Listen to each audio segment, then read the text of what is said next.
Une scène que vous connaissez tous certainement, qui est le couronnement de Charles VII, l'évêque de Reims, grand tralala, grand cinéma.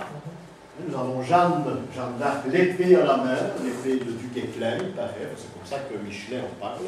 L'épée à la main, le drapeau qui l'a accompagné sur les champs de bataille, champs entre guillemets, avec Ave Maria dessus. Enfin, voilà une scène du 19e, fin du 19e siècle, c'est très beau, hein? C'est un artiste qui a réalisé ça. Je crois que c'est au Panthéon, à Paris, finalement.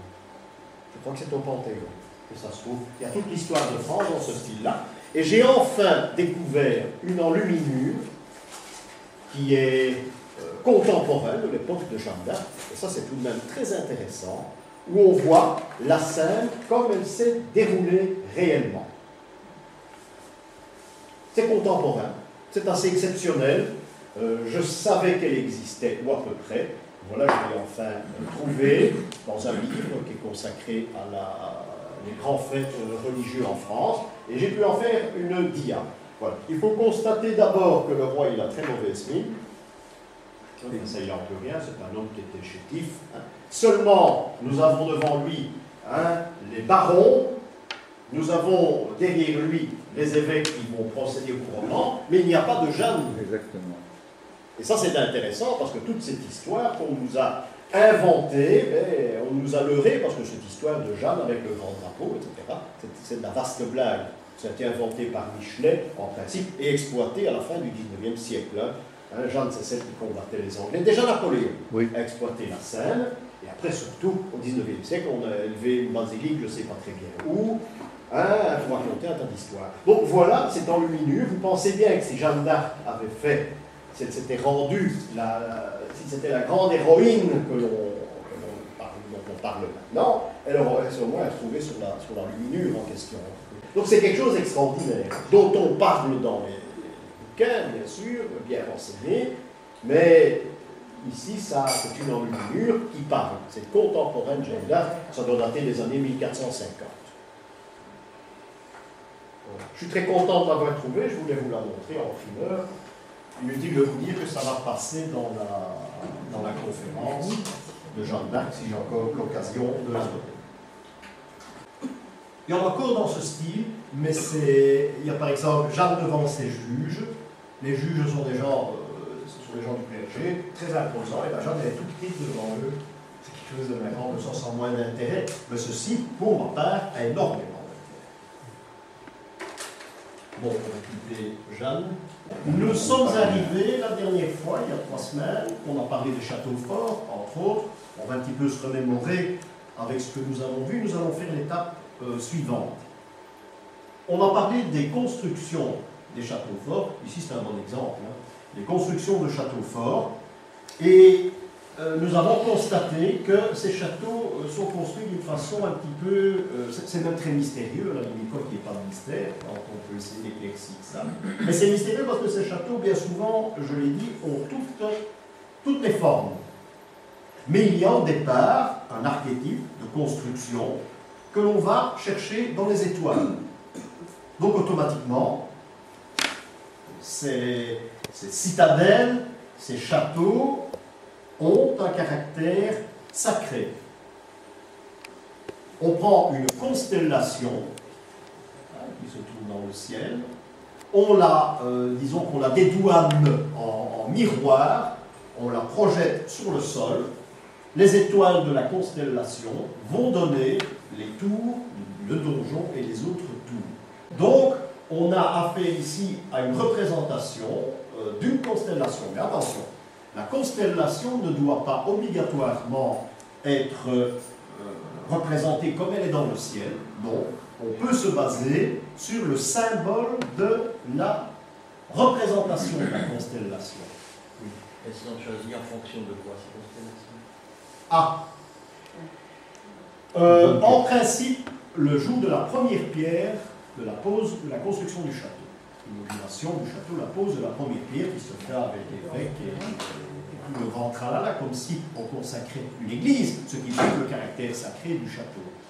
Alors on peut se baser sur le jour, on peut se baser, on peut créer un jour éventuellement où l'horoscope est bon. Hein, on travaille énormément avec les horoscopes au Moyen-Âge, maintenant ça s'est fait encore, même après-guerre on en fait chez nous, pour des constructions. On peut représenter évidemment on peut créer un château d'après, et je vous en apporterai la fois prochaine, ça fera partie des marques d'ailleurs, le symbole d'une constellation. Hein. Vous les connaissez puisqu'on les voit dans les journaux. Hein, quand on vous donne un signe du zodiaque, mais c'est jamais le signe du zodiaque qui se trouve dans le ciel. Hein. C'est un symbole. Donc ça joue également sur la construction d'un château. Hein. C'est important aussi. Donc voilà, les tours représentent les étoiles. Et les architectes vont parfois devoir faire des prouesses inimaginables pour pouvoir réaliser ces châteaux. Et c'est pour ça qu'on les voit parfois et on se pose la question, pourquoi a-t-on placé une tour à cet endroit-là? Hein, c'est pas qu'elle n'a pas une raison d'exister, mais enfin, n'empêche qu'on aurait pu la placer ailleurs. Ce qu'on a remarqué, sans savoir très bien pourquoi, c'est que le signe du bélier, le bouvier, oui, c'est la même chose, le bouvier, eh bien, il est employé généralement pour les premiers châteaux au Moyen-Âge. Pourquoi on n'en sait absolument rien. Mais ce symbole, on le rencontre. Mais nous verrons ça la prochaine fois, parce que je vous apporterai des copies de ces différents plans de construction de châteaux. Donc c'était mon Ségur, vous l'avez bien reconnu. Aujourd'hui, nous allons parler, avec une introduction sur les marques que nous avons vues à la fin de la leçon, la fois dernière, nous allons parler des pentacles aussi, hein, parce que les pentacles sont liés aux différentes marques que nous allons rencontrer, du moins certaines d'entre elles, que nous allons rencontrer dans nos différentes barres. Donc, rien ne se conçoit au Moyen-Âge sans tenir compte de l'horoscope. C'est très important. Automatiquement, qui dit horoscope, qui dit constellation, qui dit étoile, parle du sacré. C'est le monde du ciel, c'est le monde du sacré. Donc là, c'est important, automatiquement, que ce soit une église, que ce soit un château, hein, il y a une base sacrée importante à la construction. On dit que bien, les maisons qui actuellement tiennent plus compte de cela, bien, c'est pour ça qu'elles coulent assez rapidement. Au Moyen-Âge, il y a des maisons qui tiennent 1000 ans. Il y en a une qui n'est pas loin des 1000 ans en Alsace, par exemple. Est-ce que c'est le fait que ces maisons ont été bâties selon un horoscope, c'est un respect, etc. Saint-Hilaire le prétendait, je n'irai pas aller jusque-là parce que je n'ai pas eu de témoignage en ce sens, mais pourquoi pas. Il y a donc une heure de départ, il y a une heure de sacralisation d'un lieu, d'un site. Ça c'est très important au départ. Donc, il faut obligatoirement y avoir dans ce qu'on vient de créer, ce qu'on vient de construire, il faut une inscription dans la pierre. Que ce soit une protection, que ce soit le signe de celui qui a livré les pierres, eh bien il faut obligatoirement, donc il faut qu'on recherche, dans les châteaux c'est plus compliqué, il faut que l'on recherche cette marque. Dans les châteaux c'est plus compliqué parce que dans une église c'est un signe magique, tandis que dans les constructions de châteaux, ben, c'est une marque de tâcheron, bien souvent, la marque du maître carrier, ou bien une protection, une autre protection, où on représente dans la pierre cette constellation stylisée. On va en voir une tout à l'heure, parce que c'est tout de même assez rare. On place par exemple le signe de Vénus, j'en ai rencontré, qui est une étoile à 8 branches, hein, c'est pas plus compliqué. Hein, donc c'est stylisé, le signe de Vénus, qui n'a rien à voir avec une constellation apparemment, mais ce signe existe, c'est une étoile avec 8 branches. Si vous rencontrez dans vos pérégrinations une construction où il y a une étoile à 8 branches, eh bien, il y a beaucoup de chances qu'on a voulu démontrer que Vénus peut avoir une certaine importance avec la conception du bâtiment. Sauf si, éventuellement, un maître carrier a eu l'idée de placer, de créer un signe avec le chiffre 8 et qui s'est inspiré de l'étoile de Vénus. C'est très probable aussi. Donc, finalement, c'est tout de même quelque chose à ce sujet. Nous allons parler maintenant, nous allons faire un petit pas en avant, nous allons parler des marques qui ont un rapport avec un saint. Et il y en a énormément, hein, vous pouvez en rencontrer. Je parlerai d'abord de Saint-Antoine. Voilà une petite chapelle, hein, tout à fait anonyme dans le bois, dans le fond du bois de Havray, près de Mons. C'est une chapelle Saint-Antoine. Hein, vous devez apprendre à distinguer dans les ordres, dans les saints, qu'une chapelle Saint-Antoine a toujours un rapport avec la peste. Hein, toujours un rapport avec les pestiférés. Si bien qu'autour de cette chapelle, il y a un petit cimetière qui n'existe plus en cours de temps. Chaque fois que je vais, elle tombe en loin. Il doit encore y en avoir une en principe. Et l'entrée de la crypte, qui a été recellée plusieurs fois, on voit l'entrée de la crypte, vous avez au-dessus une marque qui est le tau de Saint-Antoine. Donc ici, on a une autre marque. On a une marque qui est sacralisée, bien sûr, mais on a la distinction avec la présence d'un saint à cet endroit. Cette marque, nous allons l'étudier dans le prochain cycle, dans tout un cours uniquement cette marque, parce que cette marque révèle énormément de choses qui vont, depuis le niveau des travailleurs, les gens qui travaillent, en passant par les saints guérisseurs, la peste, et ça va nous mener dans des sociétés de constructeurs, d'abbayes, d'hôpitaux et tout ça. C'est une marque exceptionnelle. Exceptionnelle, il y a énormément à dire, on peut même parler d'Apocalypse aussi, si je ne l'ai pas cité. Donc cette marque situe la crypte qui est à l'extérieur de l'église, et même si l'église n'existe plus, si le mur existe toujours, on peut prétendre qu'il y avait là un endroit où on plaçait, où on inhumait les pestiférés de la ville de Mons. Ça se trouve à 5 km de Mons pour ceux qui ne l'ont pas encore accompagné à cet endroit. Voilà une autre marque. Ce sont les plus courantes. Hein. Saint-Antoine, c'est Saint-Pierre. Vous l'avez connu, c'est la marque les clés de Saint-Pierre. Ce qui veut dire que, encore une fois, l'endroit a un caractère sacré parce qu'il se rapporte, l'endroit se rapporte à un saint, comme Saint-Antoine. Saint-Pierre est une représentation, c'est un saint qui est très intéressant. Saint-Pierre, très intéressant. Remarquez que les clés, c'est intéressant de le constater, les bouts sont ronds, ce qui veut dire qu'il y a un rapport, il y aurait plutôt un rapport entre ces clés et l'ordre des cisterciens. Par exemple. Cisterciens, pourquoi? Parce qu'elles sont rondes. Oui, c'est ça, oui. Ah, c'est une démarche à faire. Hein, on a toujours sa chance d'aller découvrir, il suffit d'aller dans la c'est une auberge, je crois, une auberge en Alsace. Une auberge en Alsace, on peut aller retrouver éventuellement des traces. Y a-t-il eu une congrégation, ça appartenait à une congrégation, c'est possible.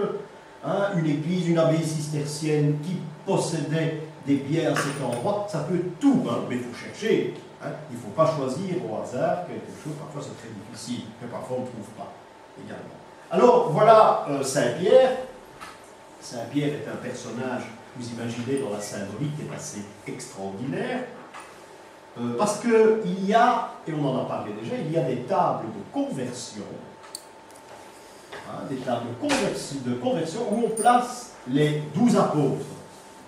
Hein, nous verrons ça quand on étudiera les apôtres, et c'est pas triste. Hein, il faudra un apôtre par leçon en principe. Oui, très certainement.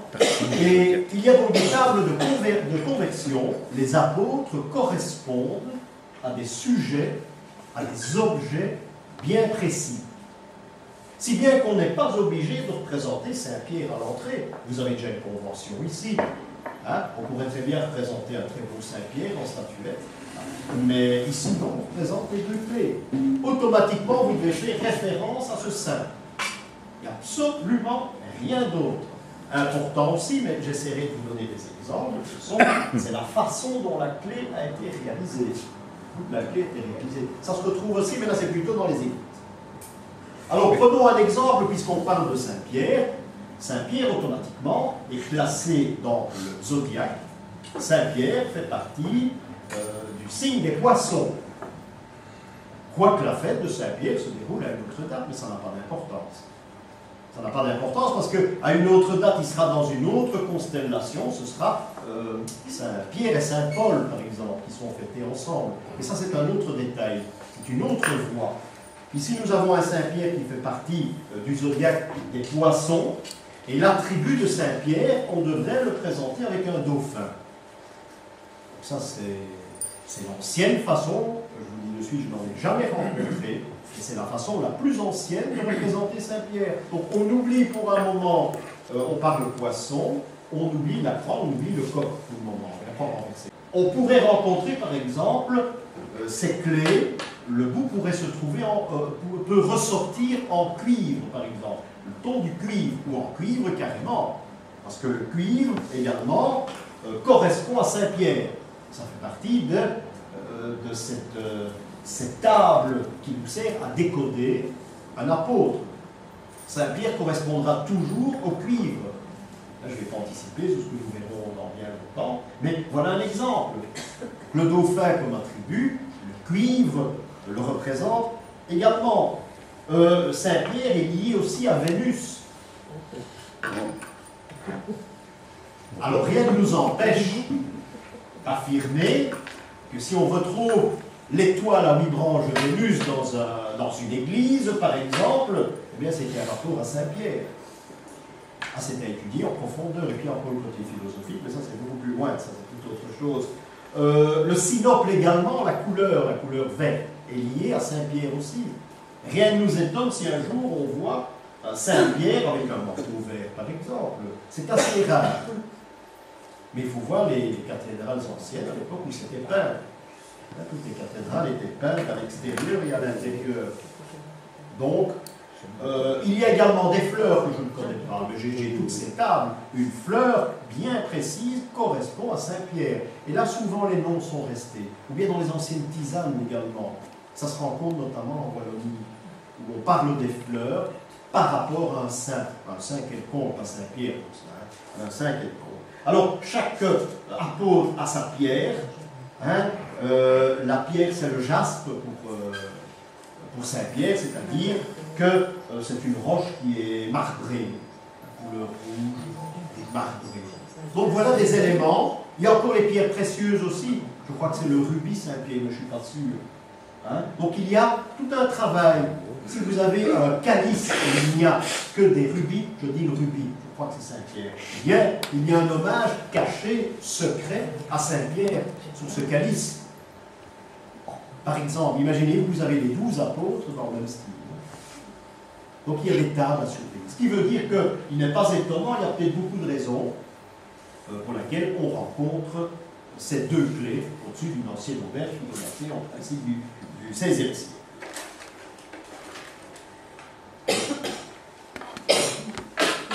Voilà encore un signe.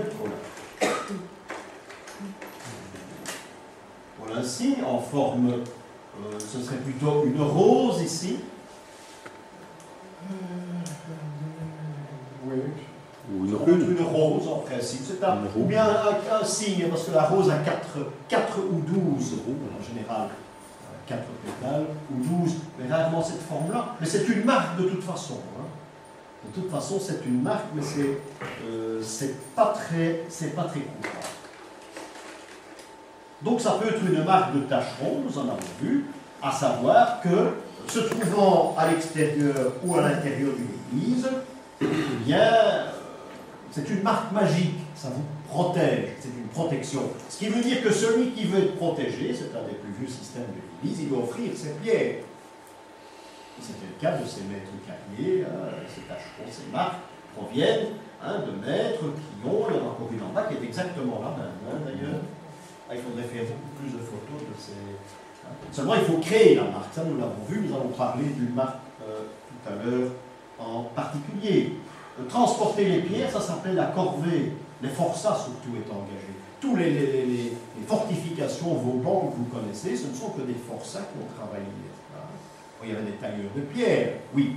Mais la corvée, apporter les pierres, les placer, etc., c'était le travail de forçat. Il y avait du boulot, ce n'était pas l'époque de Louis XIV, il y a eu Hein, on embauchait énormément cette époque-là. C'était les galères ou c'était les pieds. Hein. Donc on n'avait pas tellement le choix. Alors je vous en ai parlé, il y a des marques également, des marques intéressantes, et puis on a créé des marques avec les initiales.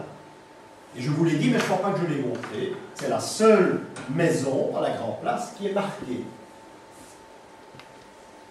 Avec un P et un W. Bon.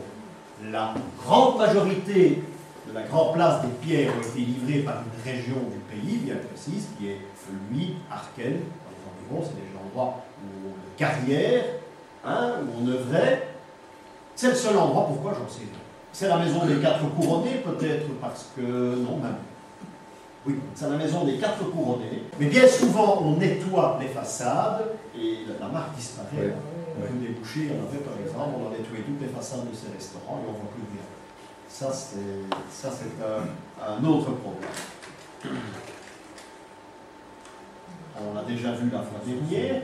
Hein, renseignements complémentaires maintenant, puisque voilà un maître carrier hein, qui a choisi une marque qui se trouve au-dessus de sa tombe, parce que ça devient de l'héraldique. Hein. Ça devient de l'héraldique, puisque sa marque, il va la placer dans son blason familial. Seulement, il faut retrouver la raison pour laquelle il a créé cette marque, qui est un trident. Hein, c'est pas compliqué du tout. Hein, c'est très facile à imiter parce qu'on trouvait sa marque partout. Il y en a encore à Arken. On la trouvait partout, donc c'est un maître carrier, c'est une représentation de la fin du XVIe siècle. Hein, donc on a cette représentation héraldique. Alors maintenant, il faut faire le pas en avant. Pourquoi avoir choisi cette marque et pas une autre? Il y a 2 moyens. On va voir le premier maintenant, il y en a l'autre, c'est la géomancie, on a un petit peu parlé, on va un peu approfondir cela. Donc on a pourquoi, comment trouver cette marque. Il faut chercher, il faut prendre des éléments, soit religieux, on peut prendre son nom, par exemple. Comment mettre paternostère, comment mettre paternostère a bien pu trouver comme marque personnel, un trident. Ça, c'est la question. Et la réponse, elle est ici. Ne retenez pas trop de ceci, puisque nous aurons l'occasion beaucoup plus tard d'en parler dans toutes les façons possibles et imaginables. Nous avons, il suffit d'une chose, nous avons ce fameux carré qu'on appelle carré magique. C'est un nom qu'on lui a donné sans expliquer exactement ce que ça représente. On en reparlera dans les détails. Voilà ce fameux carré magique où il y a un ensemble de 25 lettres. Hein. On a 5 termes qu'on ne comprend absolument rien. Personne ne peut vous dire ce que représentent ces mots. Oui, c'est une traduction hein, latine. On a Sator, c'est le sonneur. Arepo tenet, il tient sa charrue pour faire le sillon. Le sonneur tient sa charrue, son œuvre, c'est de travailler autour du monde, et quelque chose en ceci. Mais ça ne veut absolument rien dire, c'est une idée qu'on propose. Hein. Donc il y a ces mots, on peut les prendre dans n'importe quel sens. Hein. On a Sator, sonneur, on a Sator, sonneur, on l'a là, c'est un ensemble extraordinaire de 5 mots, de 5 lettres. Il y a une chose, c'est une parenthèse, puisqu'on y est, qu'il faut constater, c'est qu'il y a dans ces lettres latines, il n'y a aucune représentation de chiffres. Ce sont les principales lettres que l'on en prend en latin, mais il n'y a pas de chiffres. Ça, c'est la grande énigme. Les lettres qui correspondent aux chiffres romains, on ne les trouve pas. C'est-à-dire le M, le D, le C, le C, le X, X, 1, on ne les trouve pas. Donc, il y a une raison qui nous échappe. On essaiera de voir ça ensemble plus tard. Donc, il suffisait de placer ce trident qui appartient à maître paternostère. Ce trident, on le place sous ce qu'on appelle le carré Sator. Hein. Donc, le trident fait ceci. Oui, ne tenez pas compte de ça, c'est autre chose. Le trident fait ceci, fait ceci, fait ceci, cela, et descend ici. Alors c'est bien pensé parce qu'il suffit de reprendre les lettres que je vous ai montrés dans le dessin, vous pouvez faire l'exercice, en les mettant dans un ordre plus régulier, eh bien, vous aurez le mot paternostère. Par exemple, vous faites le trident, vous exposez les lettres, vous trouvez paternostère. Voilà comment cet homme a eu l'idée de choisir sa marque à travers ce carré. C'est assez extraordinaire. Ce carré va servir à beaucoup de choses. Le premier a été découvert à Pompéi. À Pompéi. À l'époque de Jeanne d'Arc, on l'employait. On l'employait parce que tous ces systèmes cryptographiques, on les a retrouvés, on les a employés au XVe et au XVIe siècle, et surtout au début du XVIIe, on les a employés. Donc voilà comment, avec ce texte, voilà comment on choisit une marque. Il y en a d'autres. On peut placer l'oméga, on peut placer une barque. Et on a remarqué que les lettres où on place une barque ont rapport à Saint-Pierre, par exemple. Enfin, n'anticipons pas, c'est un détail. C'est pour vous montrer comment vous pouvez choisir une marque. Alors, nous arrivons dans un autre domaine. Dans les marques, où nous allons parler des figures de géomancie. Je vous l'ai expliqué la fois passée, eh bien, on pouvait prendre des pierres, on en prenait 5, maximum 8, on lançait ces pierres à un moment précis où l'horoscope est favorable. On lance les pierres sur le sol, on n'y touche plus, on relie ces pierres ensemble et on a une marque. Ce n'est pas le cas pour paternostère, mais ici, c'est le cas. Ce qui veut dire que vous devez choisir une marque qui, et c'est le cas ici, nous avons 1, 2, 3, 4, 5. Nous avons 5 points. Ce qui veut dire que nous avons 5 côtés, plutôt. Nous avons 5 côtés, c'est un pentagramme. Ce qui veut dire qu'à la fois, il a choisi sa marque en fonction de l'horoscope. Le jour où il a fait ça, l'horoscope doit être bon. Il n'est pas question de faire cela. À une époque où on ne lisait pas la Gazette et les petits trucs comme on voit maintenant, c'est ridicule. C'est l'Église qui choisissait, qui choisissait l'horoscope. C'est très différent. Un prêtre devait faire ça. Ça faisait partie de ses attributions. Un prêtre faisait énormément de choses avant. Énormément. Maintenant, il fait 15 paroisses, mais ça n'apporte rien. Ah mais oui, il y en a qui sont très malheureux, il ne faut pas croire que c'est rigolo, là, ils n'auraient plus le temps d'aller confesser quelqu'un, ni aller sur le côté d'un mourant, ça c'est, il faut oublier tout ça. J'ai été à la fin d'une messe, j'ai passé une demi-journée en Gleur, il n'y a pas longtemps, il y a 8 jours. Dans l'église d'Angleur, j'ai découvert une chose que l'on montre très rarement, une église nouvelle, fin du siècle dernier. Il y a la représentation d'un Saint Léonard, qui est le patron des prisonniers. Et Saint Léonard, là, eh bien, il tient une lampe de mineur. C'est un double sens. Le mineur est prisonnier dans la mine, tous les jours, il ne sait pas s'il va remonter. Et ce Saint Léonard est extraordinaire, on ne l'avait jamais rencontré. Bon, je voulais tout de même, comme je suis habituellement, faire une bavette avec le prêtre. C'était un brave homme, il était moine, mais absolument rien tout ça. Il ne sait pas qui était Saint Léonard. En plus, c'était pas marqué en dessous, c'est normal. Et ça, c'est malheureux. C'est malheureux, je vais l'expliquer d'ailleurs, parce que ça l'intéressait, qu'il y a quelque chose d'exceptionnel dans son église. Donc, on a ici une protection. Une protection, on dit que c'est un maillet. Ben, ça, c'est ce pense. C'est un maillet. D'ailleurs, la colle qu'on a fait, on a été ajouté probablement après, parce qu'on ajoute parfois. C'est un maillet. N'allez pas me dire que c'est franc-maçon, etc. Et on avance, on est parti. C'est dommage que Simon n'est pas là aujourd'hui. Parce que là, on est parti dans autre chose, mais qui est complètement faux. Qui est complètement faux, en tenant compte de quelle façon on a réalisé ces marques, entre autres. Vous rencontrez également des marques qu'on appelle à point boulé. Ça se rencontre. Ça veut dire qu'on a une marque dans ce style-là, mais c'est généralement plus élaboré, et on a des petites boules qui sont au bout. Ça arrive qu'on trouve ça. Dans des signatures, notamment. Je crois que j'en aurai une la fois prochaine à vous montrer. Nous aurons un texte qui fera ça assez rapidement, puisque vous allez revoir des exemplaires. J'ai trouvé ça il n'y a pas tellement longtemps, et je vais vous faire photocopier. Alors voilà encore cette représentation à une époque plus élaborée. Nous sommes au XVIIIe siècle. Ici, eh bien, on a hein, celui qui a œuvré sur la Grande Place, qui est Pierre Vinx. Et Pierre Vinx, il a placé ses initiales. Ça, c'est nouveau maintenant. Hein. Donc, plus tard, le P et le W, ensemble. On n'a pas changé, on fait encore ça maintenant. Donc, cette trace, vous la rencontrez souvent parce que c'était une très grosse société. À l'époque, on n'employait pas ce mot. C'était une très grosse production, grande carrière, un monsieur qu'on rencontre partout.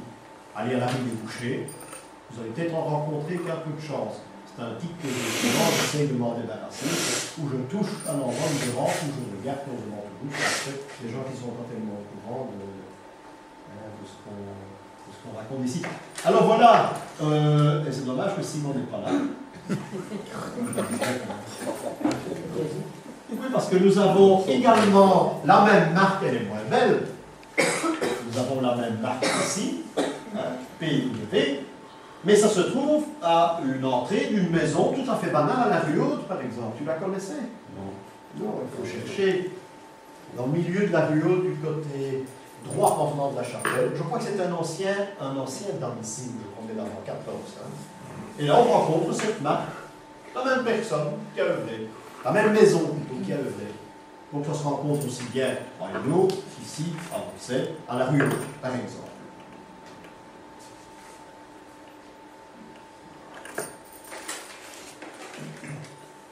Alors, on peut parler maintenant de ces fameuses marques pentaculaires. Marque pentaculaire, on entend de suite le nombre 5, ce n'est pas compliqué du tout. Le nombre 5 est un nombre de protection. De toute façon, c'est une protection. Pour se protéger, il faut prendre un pentacle. À ne pas confondre avec le pentacle, dont je sais finalement peu de choses. Je crois que le pentacle, c'est également une... Non, c'est pas tellement une protection. Je ne sais pas si vous faites de la... Le pentacle, c'est un objet qui envoie, pas une onde, mais quelque chose vers quelqu'un, et quelqu'un vous renvoie la réponse. Le chiffre 5 est d'une importance capitale dans ce que nous allons faire maintenant. Ces signatures, on peut y revenir, on les rencontre parfois sur des bornes qui délimitent hein, des propriétés, par exemple. On aura la signature du maître carrier en dessous, gentiment, mais on aura un blason. Et vous avez un blason ici qui n'est pas un maître carrier, mais vous le voyez mal. D'ailleurs, il est déjà pas mal. C'est le blason d'un forgeron, hein, au début du XVIIIe siècle. Il y a une pince, il y a le marteau et il y a l'enclume. Donc c'est un gars qui n'a pas cherché midi à 14h, il n'a pas travaillé dans la géomancie, etc. Bon, il a choisi les outils de son boulot, il y en a énormément comme ça. Hein. C'est de l'héraldique aussi, puisque n'importe qui peut prendre un blason. N'importe qui peut prendre un blason. Donc voilà, on est certain qu'à cet endroit-là, il y avait un homme qui travaillait à la forge. C'est un exemple. Alors, je parle de ce chiffre 5, on place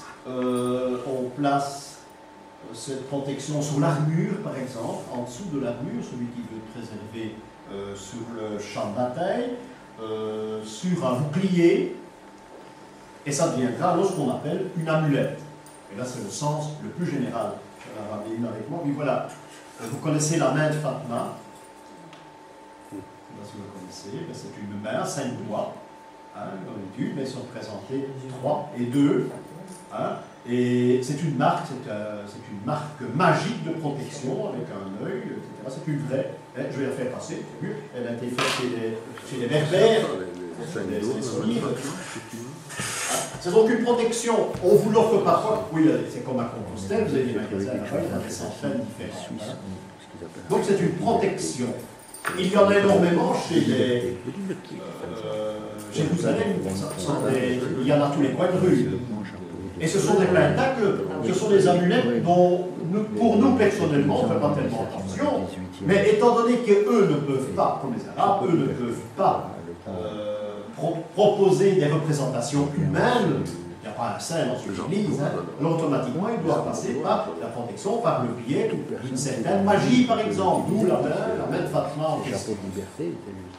Donc il n'y a pas de représentation humaine, on est obligatoire, il est obligatoire de passer par ces représentations-là, des objets, des petites pages copiées de la Bible qui sont enfermées dans un petit réduit avec une porte d'entrée. Il y en a des tas. Hein. Il y en a des tas. Voilà, nous parlons du taux de Saint-Antoine tout à l'heure. Donc le taux de Saint-Antoine préserve de la peste, par exemple. Donc, où il y a beaucoup, où il y a quelques représentations de ce taux de Saint-Antoine dans une église, c'est une protection contre la peste. Et celui qui a choisi cette marque, c'était tout de même assez rare, eh c'est pour se protéger de la peste. Et les siens, et ceux qui travaillent pour lui. Donc c'est encore une protection. Ici, ce n'est pas une protection, moi je vais parler du chemin de Jérusalem. Vous avez une tombe où il n'y a absolument rien indiqué. C'est lisse. Il y a uniquement cette représentation de la croix de Jérusalem. Donc c'est l'appartenance à l'ordre en question, automatiquement. Mais c'est une marque dont il faut les connaître si on veut savoir ce qui se passe, ce qui s'est passé à l'endroit où nous nous trouvons. Celle-là se trouve au Sablon. Je l'ai montré des dizaines de fois, mais absolument rien sous la pierre tombale. C'est très discret. Ça fait beaucoup de discrétion, mais voilà son insigne. Comme on retrouve dans le blason, dans toute la panoplie de Charles de Lorraine, par exemple, parce que Lorraine sont devenus un jour Lorraine et roi de Jérusalem. Il était roi de Jérusalem.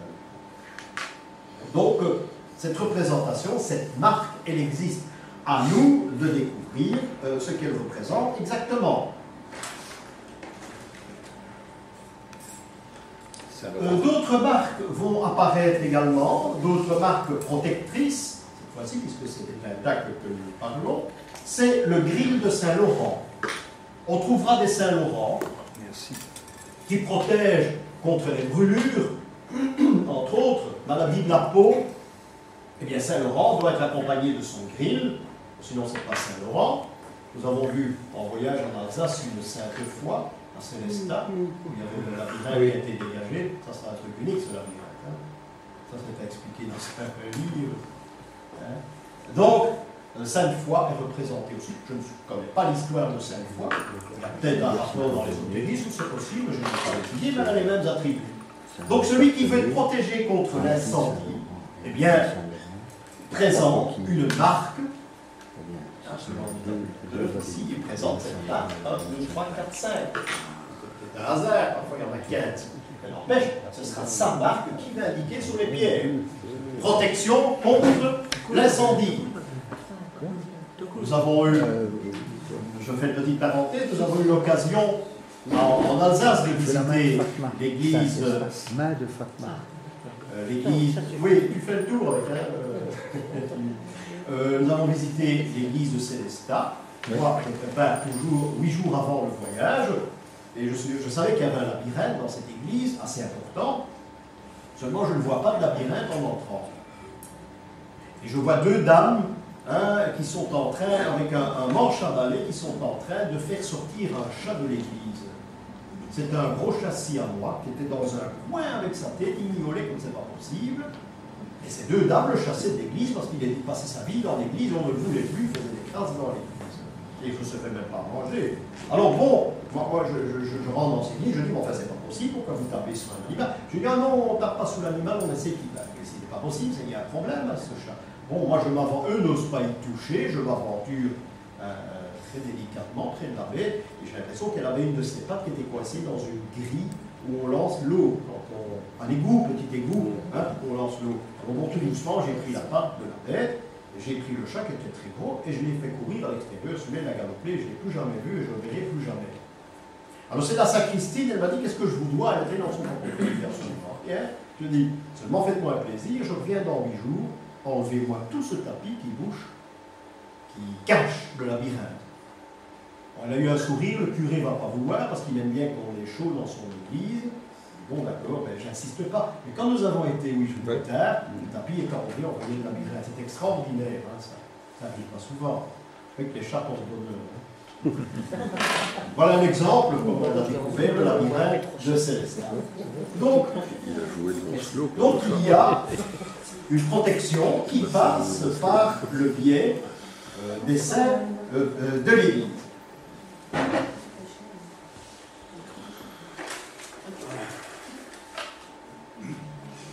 Voilà un pentacle, mais qui, lui, n'est pas ancien. Il se trouve à Cologne.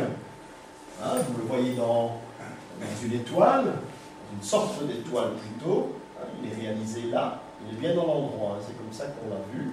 Hein, je ne sais plus exactement où, mais ça ne fait rien. Et on a donc 5 fois les côtés. C'est un pentacle, mais est-ce que celui qui a réalisé cela se rendait bien compte de ce qu'il faisait? J'en sais absolument rien. Ça peut être réalisé dans les années 50. N'empêche, il y en a toujours un qui existe là. Il faut le chercher. Les marques, il n'y en a plus, puisque Cologne a été détruite. C'est peut-être la marque d'un... Chez les Allemands, c'est un peu différent. Les marques sont beaucoup plus compliquées que chez nous. Elles sont plus rares aussi, parce que l'Allemagne, bien sûr, a souffert d'une certaine façon. Donc, ces marques de protection. Au prochain cours, je vous présenterai, parce qu'aujourd'hui c'était vraiment pas le moment de parler de cela, je vous présenterai ce qu'on appelle la croix de Saint-Antoine. Qu'est-ce que je raconte? La croix de Saint-Benoît, excusez-moi. La croix de Saint-Benoît, c'est une croix protectrice. On les donne encore maintenant, on les vend de temps en temps. Lorsque vous allez trouver un bénédictin, vous avez des problèmes, vous allez la passer gentiment. C'est une croix qui protège, et nous étudierons cette croix parce que il y a des tas de lettres, il y a un langage sur cette croix. Donc il y a en tout 8 ou 9 lettres, je crois, qui sont placées, mais personne ne peut donner apparemment la signification vraie de ces lettres, qui doivent toucher obligatoirement la protection. Lorsqu'on sait qu'on priait Saint-Benoît pour être protégé de l'épilepsie, des convulsions, maladies nerveuses, folie, possession démoniaque, tout dans la même bourse. Donc cette croix protège de ces problèmes. D'où un alphabet magique qui s'y trouve. On essaiera de voir cela et je vous en ferai une copie. Il y a les lettres ont également une importance. Comme je vous parle de la croix de Saint-Benoît que nous allons examiner, les lettres de l'alphabet ont une importance également.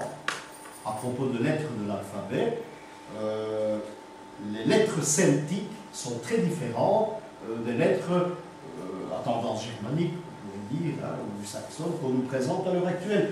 Par exemple, lorsqu'on fait des recherches sous le village de Krainem, par exemple, où il y a des problèmes linguistiques horribles, bon, tout le monde écrira Krainem avec un K, mais c'est un C. Le C est celtique, le K absolument pas. Hein. Jadis, on retrouve dans les registres, hein, sur les plans, on retrouve l'orthographe exacte de ces endroits. Zaventem, c'était Saventem avec S, hein, je crois que vous verrez ça pas très long. Hein, on trouve plus là, mais c'était S. Il y a des tas de villes comme ça. Hein. Donc il y a, ici, il y a une volonté de transformer ça, mais les lettres celtiques peuvent avoir, les lettres celtiques tardives peuvent avoir également une importance. Prenez les signatures, par exemple, vous connaissez peut-être la signature de Charlemagne, parce qu'on la rencontre un peu partout à Aix-la-Chapelle, même elles sont gravées sur les pavés de la ville. Eh bien, on retrouve là une lettre avec d'autres initiales. Charlemagne, il avait envoyé son prénom, c'était Carolus, hein, et on a l'ensemble de ces lettres dans sa marque. Cette marque, on va la retrouver dans des tas d'endroits, dans des registres, des chroniques. On se servira de la marque de Charlemagne. Lothaire avait la sienne, hein, c'est un L. Il y a parfois des boules, et Nolger avait la sienne aussi, qui est avec des boules, des petites boules autour. Hein. Othon aussi avait sa marque. Donc automatiquement, hein, c'est une marque personnelle de souverain qui est un peu différente de ces marques-là. Parce que, ici, c'est une fantaisie sur les lettres. Nous avons vu les initiales avec les 20, c'est le carrier, mais ici, nous avons une variation après les lettres, l'ensemble des lettres d'un prénom de la personne.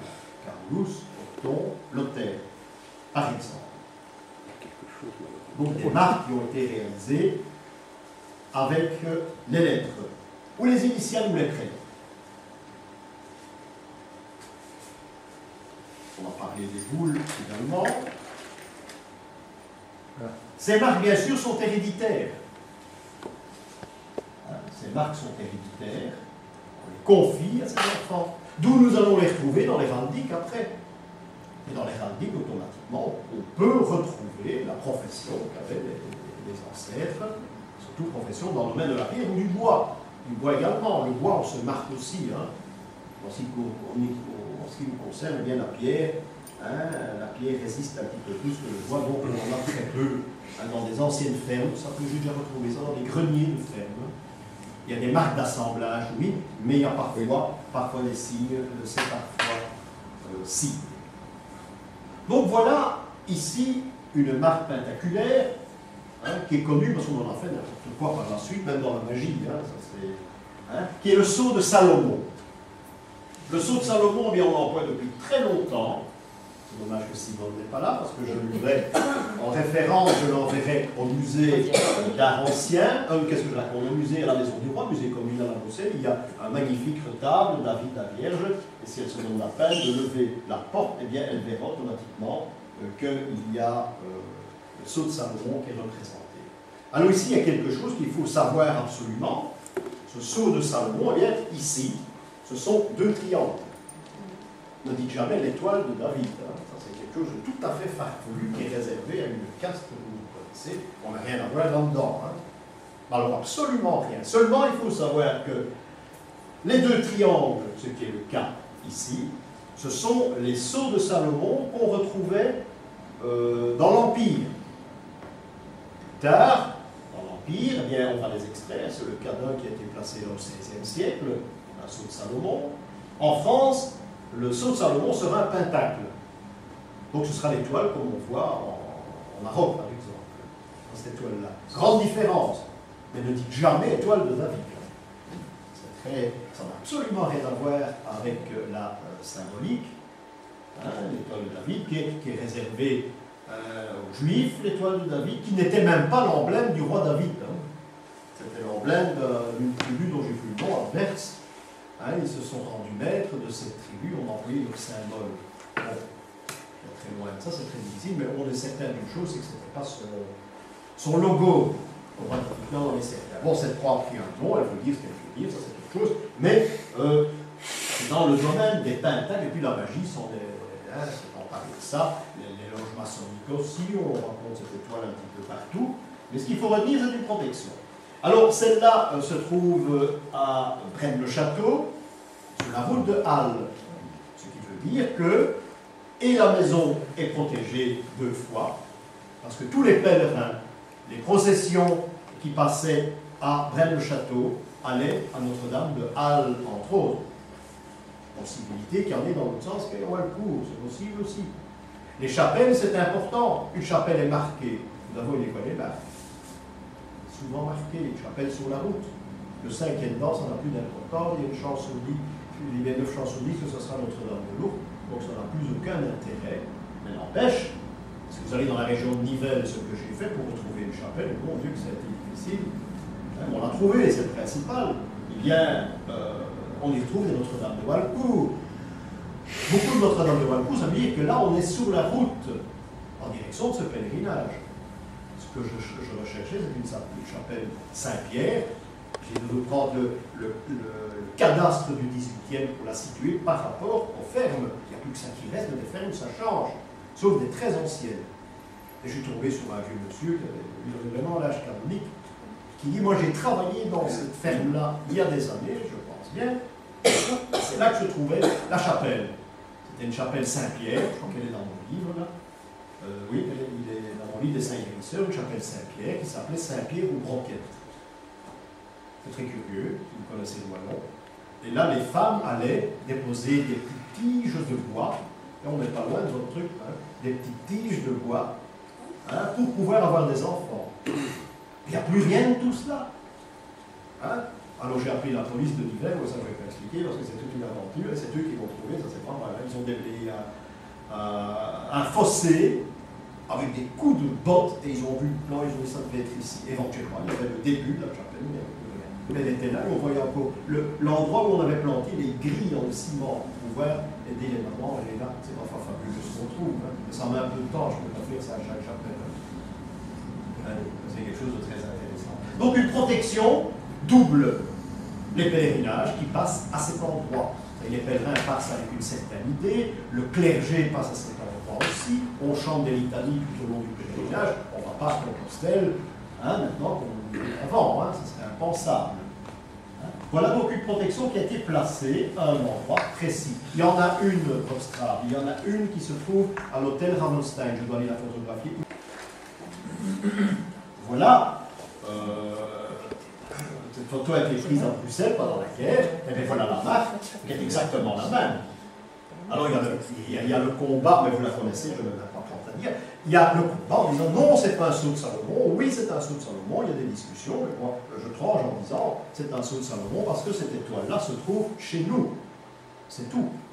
Il suffit de descendre vers la France, vers le royaume, l'Empire c'était celle-là, le royaume ce sera les saints. Voilà une grande différence. Bon, la marque. Puisqu'on en parle, la marque existait aussi depuis le haut Moyen-Âge. Les Juifs sont tous marqués. Et eux, c'est une roue jaune, le jaune, qu'ils avaient généralement sur l'épaule, généralement. Ils ont toujours été marqués. Voilà un autre talisman qui est peut-être moins connu, mais c'est un qui est très, dans un sens, c'est quand même assez caractéristique. C'est le talisman de Charlemagne. Lorsqu'on a, oui, ça j'ai pas fait un travail là-dessus, on a exhumé le corps de Charlemagne avec sa chapelle avant de le placer dans une chasse et on a découvert autour du cou, il avait ce fameux talisman avec au milieu une relique de la Sainte Croix. Ce talisman a toute une histoire.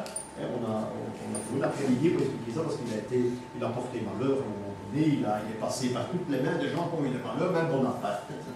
Ça a toute une histoire. Bon, ce qu'il faut étudier, et on ne l'a jamais fait, c'est dommage, je pense qu'on l'aurait écrit, il faut étudier les pierres précieuses qui s'y trouvent.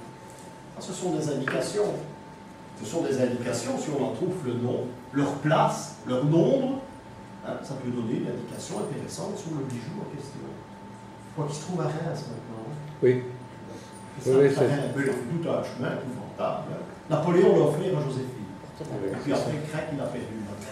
Enfin, il y a moyen de retrouver un petit peu. C'est-à-dire que c'est passé à Napoléon III et Eugénie, pour ne pas devoir le rendre à Aix-la-Chapelle, elle l'a offert à la cathédrale de Reims.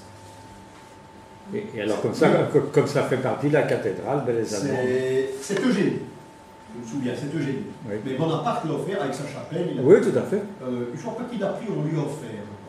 À propos de Carré Sator, là, tout à l'heure, je pars tout à l'heure, cet après-midi, à Stenay, pour voir un petit peu où est Dagobert II, où il en est par là. Oui, je vais un peu à l'aventure. Et à Stenay, on va parler d'un Carré Sator qui se trouve dans la cave d'une maison ancienne. Je vais essayer de le retrouver, on ira le voir ensemble. C'est à l'ancien. Si j'ai un petit peu de chance, on découvrira ça. Bon, avant le break, eh bien, on va se permettre de voir celui-ci. Il y a encore la marque du clergé. Vous allez dans une église, vous allez n'importe où, vous allez voir cette représentation de ce qu'on appelle à tort le Graal, dans un livre sur deux, on rencontre cela. C'est le calice avec lequel le prêtre officie. Ce calice doit se trouver obligatoirement, à une certaine époque, obligatoirement, au Moyen-Âge, à la Renaissance, ça change un petit peu, mais automatiquement, nous avons affaire à l'ecclésiastique. Le calice et une hostie qui en sort. Généralement, ici, il y a un petit malin. Il y a un petit malin qui, dans l'hostie, a ajouté une petite croix. Ça a été fait à l'église, c'est un gars qui passait par là, ce qui est complètement ridicule. C'est complètement ridicule parce que la croix ne se représente pas. Même dans le cimetière, il n'y avait pas de croix, c'est un peu ridicule placer une croix quand le cimetière même a le symbole de la mort. C'est un peu ridicule. Il n'y avait pas de croix. Les croix, c'est récent. Et d'autant plus à l'église, cette représentation, elle n'entrait pas. Attends bien, en ligne de compte, c'est du XVIIe siècle ici, apparemment. C'est du XVIIe. Donc nous avons des roses. Fleurs, c'est 9 fois sur 10 roses. Nous avons des roses ici. Ils sont des deux côtés, ce qui prouve qu'on avait en principe un prêtre qui avait atteint la connaissance, parce que donc là on trichait tout de même un petit peu, on voulait bien se faire voir de la paroisse, et on a le calice à cet endroit. Donc automatiquement nous avons une relation avec un membre du clergé.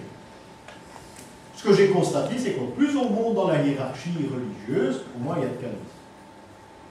Ça, c'est très curieux. Les prêtres, les paroisses, les doyens, une fois qu'on arrive à l'archevêque, il n'y a plus de calice.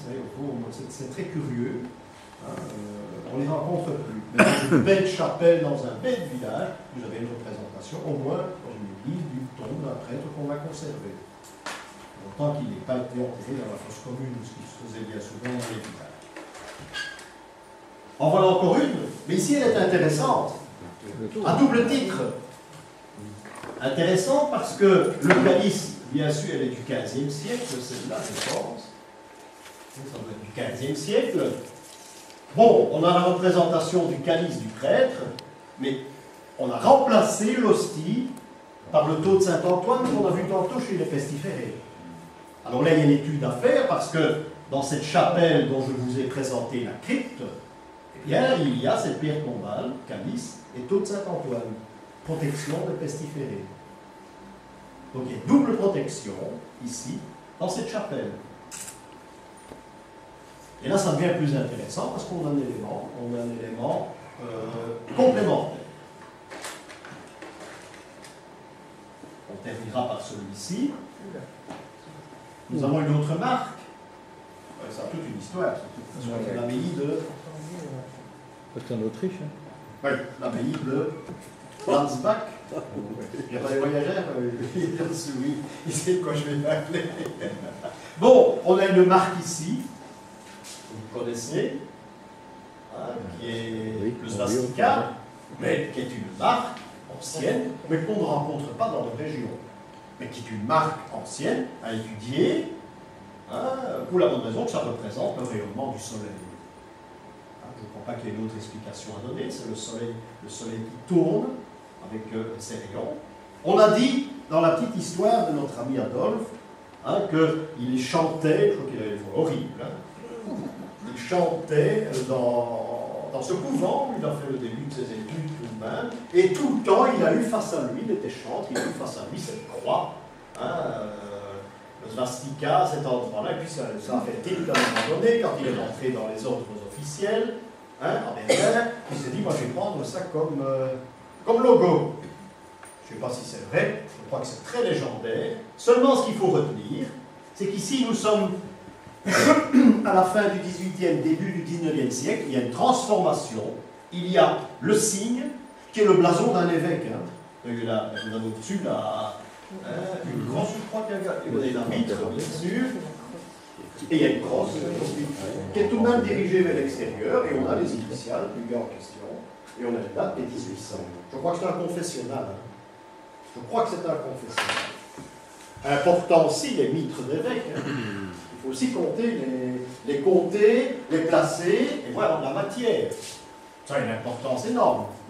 Alors, un évêque je crois que c'est Landsbach, comme ça, a choisi ce signe, hein, il s'est imposé, il l'a mis dans un blason, puisqu'à cette époque-là, les blasons au 18e, c'est du 1800, c'est ça l'important, au 18e, les blasons deviendront ronds. On se perd un petit peu là-dedans, cette époque-là, où les généalogistes perdent un peu. Hein. Et il a mis des initiales, que je vais pas passer longtemps à déchiffrer. Mais enfin, le fait, c'est qu'une marque, vous imaginez qu'à partir d'une marque, ça peut faire des ravages. Hein. En voilà une, ne me demandez pas où elle se trouve, j'en sais plus rien, pas loin de Bruges, à 20 km de Bruges. Et bien ici, on a placé, hein, sur une sorte de calvaire, on a placé un vase. Évidemment, les livres picturales qui se trouvent à l'entrée de cette ferme, etc. Mais c'est très simple. Il faut savoir que le 500 se trouve à Bruges. Le 500 qui a fait toute une promenade depuis Jérusalem jusque chez nous. Mais les endroits où ces gens ont passé la nuit, avec le 500 avec eux, eh bien on a placé cette coupe au-dessus de l'entrée. C'est également une protection. Je ne vous cache pas qu'il doit y en avoir d'autres, paraît-il. C'est vraiment un travail, on peut trouver ça. Mais j'en ai une parce qu'on me l'a montré. C'est pas plus difficile que ça. Mais c'est une preuve qui atteste que la relique du 500, qui se trouve à Bruges, a passé la nuit à cet endroit-là. Hein? On peut l'imaginer. Flandre, ce sont les briques. Hein. Oui.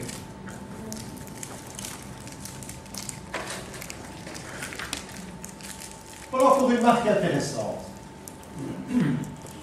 Elle n'est malheureusement pas complète, mais n'empêche, on a déjà celle-là. On a, c'est une pierre tombale également, ce n'est pas la marque de celui qui a œuvré, loin de là, mais c'est une marque qui parle du jugement dernier. Elles ne sont pas courantes, on en trouve dans les Hainaut, celle-là a été faite à Bruxelles. Et nous avons la représentation d'un crâne, difficile, c'est la mort, mais c'est un double signe. Hein. Le crâne ne représente pas la mort, nécessairement, mais c'est avis au profanateur. Alors quand on met deux fémurs, là, alors c'est vraiment une menace. Hein. Tu vois ce que ça veut dire. Hein. Ça ne représente pas la mort. Mais ici, nous avons l'annonce du jugement dernier. Ce qui veut dire qu'il faut être prêt. Ça peut arriver dans 5 minutes, ça peut arriver dans 2000 ans. Et il y a la destinée qui est représentée là. Vous voyez au-dessus. C'est une horloge. C'est le mouvement d'une horloge au XVIIe. Il est représenté là au-dessus. Ça veut dire que le temps passe. Vous avez deux ailes. Est-ce que ce sont des ailes de chauve-souris? Je pense. Normalement, oui. Deux ailes de chauve-souris, ça veut dire attention. On y arrive, le temps passe, il faut être prêt. Il y a une précision que l'on trouve surtout dans le Hainaut, quand je dis surtout, hein, il faut chercher, où il y a l'aile de chauve-souris, et de l'autre côté, l'aile d'un ange. Il y a un complément qui veut dire, il faut être prêt, attention, ça peut arriver le jour ou la nuit. Voilà donc cette représentation de ce pendule au-dessus, ça veut dire le temps passe. Il y a le sablier, et au-dessus, on a le pendule. On a tout. Hein. C'est bien. D'ici, on le voit mal. Ah oui, oui, c'est-à-dire qu'il y a le sablier, et au-dessus, il y a le mouvement des horloges. C'était un luxe d'avoir une horloge au XVIIe siècle. Hein. Alors, c'est les Silésienne encore. L'horloge du Silésienne, c'est pour ça que je combats toujours l'idée de représenter les métiers de la Renaissance au petit salon, où il y a un horloger. Il pouvait y avoir 3 horloges en Belgique, hein, à l'époque du colonialisme. Donc ce sont des métiers qui ont été réalisés en tenant compte des métiers que nous avions chez nous au 19e. Hein. Il y a des professions qui n'existaient pas, dont celui de... dans le fond, c'est une réaction des laïcs envers l'Église. Ouais. On a restauré l'église du Sablon, pas toujours bien, mais enfin elle existe toujours, c'est le principal. On a dépensé une somme énorme. À cette époque, je crois que c'est Charles Bulls qui s'est engagé, qui était franc-maçon, mais on a dit les conditions, attention, il faut autre chose en face. Hein. De la même valeur, il a construit un petit parc très beau, hein, le petit Sablon. Hein, voilà l'origine de cela, c'est un détail. Donc cette marque est importante parce qu'elle annonce le jugement dernier. En voilà une autre. En voilà une autre, qui est un peu plus stylisée, parce qu'elle est plus ancienne, où on a un crâne. On a essayé de représenter les dents. Ah oui, ça fait très mythique au-dessus, hein, à la limite, hein, ça fait une de Pâques. Hein. Il y a bien sûr un fémur, c'est peut-être un tibia. Là, nous avions un spécialiste avec nous, qui était le docteur Flon. Et quand on est dans une église, il savait la différence entre un tibia et un fémur. Et il dit, il y a 90% de fémurs. Même les corsaires, ce sont des fémurs et pas des tibias. Hein, et il m'a dit un jour, moi je reconnaissais ça, mais j'ai oublié. À la façon que c'est très bien, c'est une leçon. Ça arrive dans l'océan. Oui, ben, un type qui fait la médecine, il voit ça. Et nous avons une devise, on n'a pas en avant, mais si on a une devise qui est penetentim. Ça veut dire pas à pas, nous y arrivons. C'est encore une menace d'un jugement dernier, pas à pas, nous y arrivons. En principe, c'est un morceau de la tombe d'un abbé, puisque ça se trouve dans une abbaye, mais il y a un malin un jour qui a ramassé ça plutôt que détruit, c'est très bien, mais il l'a placé au-dessus du cimetière de l'abbaye. Ce qui veut dire que ça marque l'endroit où se trouvait le cimetière, maintenant c'est un verger avec un petit cours d'eau. Mais n'empêche, derrière, ça se trouve au-dessus d'une porte d'entrée, un porche ouvert, et là se trouvait le cimetière des moines. Donc on avait repris la devise d'un abbé qu'on a placé là, hein, et le cimetière est là, mais c'est sa devise. J'ai vu un tableau à Havre, au château d'Havre, chez le prince de Croix, où il m'a montré le tableau de l'évêque en question, ça c'est extraordinaire, et dans le bas du tableau, il y avait son blason.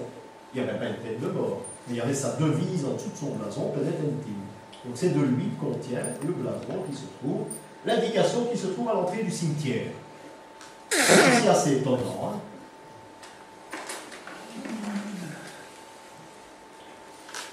Alors revenons à ces signes, à ces figures. Oui. On a dit que ça peut combiner la Terre et les planètes également. C'est possible. On a donc un autre signe, excusez, de temps en temps j'en ai ici parce que je vois rien du tout. Bon, c'est un autre signe ici, c'est la même maison, il y a beaucoup de signes dans cette maison à l'extérieur, oui. Mais c'est une rose. C'est une rose, comme je vous l'ai dit tout à l'heure, à 4 pétales. La rose est souvent représentée au XVIe et avant avec 4 pétales.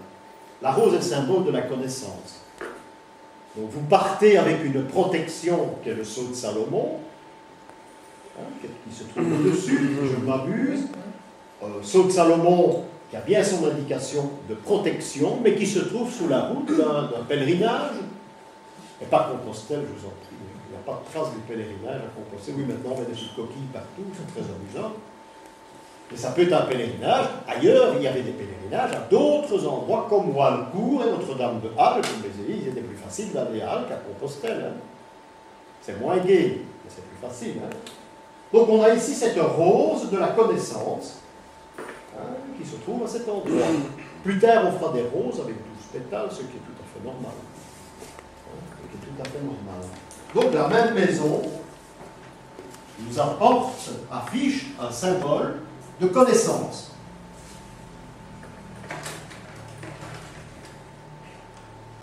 Bon, voilà une croix de protection.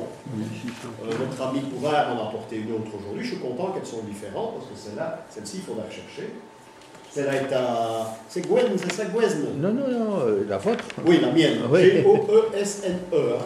Gouesne. Oui, eh ben, c'est pas tellement loin. Hein. Il y en a une autre ici, que j'irai voir, qui est vraiment castrée dans le mur de... C'est une ferme aussi. C'est une ferme aussi. C'est une ferme. Donc c'est une protection dans le mur de la ferme.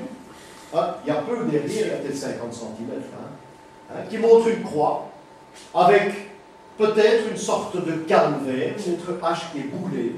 On en a parlé tout à l'heure. Hein, une lettre H, homme peut-être, avec un calvaire au-dessus. Une date peut-être 1615. Oui, celle-ci est plus lisible finalement. Ici, elle est plus mystérieuse, donc je vais y aller parce que probablement quand je vais à Liège la prochaine fois. Donc, voilà un autre système de protection. On ne sait pas très bien de quand ça date, ce qu'elle fait là. Cette croix pouvait très bien se trouver dans un cimetière, hein, mais avec un personnage bien typé. Dans les cimetières, il n'y a pas de croix, il y en a de temps en temps, c'est rare, mais avec un personnage, par exemple, un chevalier de l'ordre d'Estelle, etc., mais il sera enterré, il y aura une croix. Hein, c'est intéressant, mais je suis content qu'il y en ait une autre, parce que celle-là, c'était pas du tout. Voilà encore cette représentation de rose. On a malheureusement démoli toute une maison qui se trouve à côté, évidemment. Pour le malheur de Braine-le-Château, ce n'est plus l'Église qui est au pouvoir, ce sont les laïcs, eh bien, bon, ben, on démolit, on ne fait plus attention. Hein. On vous fait payer pour obtenir en location pendant 1 heure la clé d'une chapelle qui se trouve en haut, dans la montagne, et par contre, on démolit une maison. J'ai fait la remarque au responsable du cercle d'histoire, on lui dit, oui, mais la clé, ça doit marcher. Hein. Tous les sous dans la caisse, hein. Il y a un cercle d'histoire. Mais qui sont très spécialisés dans les marques. Ils sont vraiment très passionnés et ils font un travail extraordinaire. Braine-le-Château. En oui. Également. Eh bien, pour aller là, alors voilà le dernier symbole. Hein, il y a donc le sceau de Salomon. Je vais le mettre là parce que Salomon, il y a la rose. Et ici, ça ressemble à celui qu'il y a au Ravenstein, que je dois aller photographier. C'est-à-dire qu'on a deux bâtons de pèlerin. Alors là, on a tout. Hein. On a la connaissance, hein, on a la protection, et on a les bâtons de pèlerin. Que s'est-il passé à cet endroit? Mais on n'en sait rien. C'est une ancienne demeure d'un personnage, peut-être le bourgmestre à l'époque. C'est très possible. Le bailli. Le bailli. Peut-être. Oui.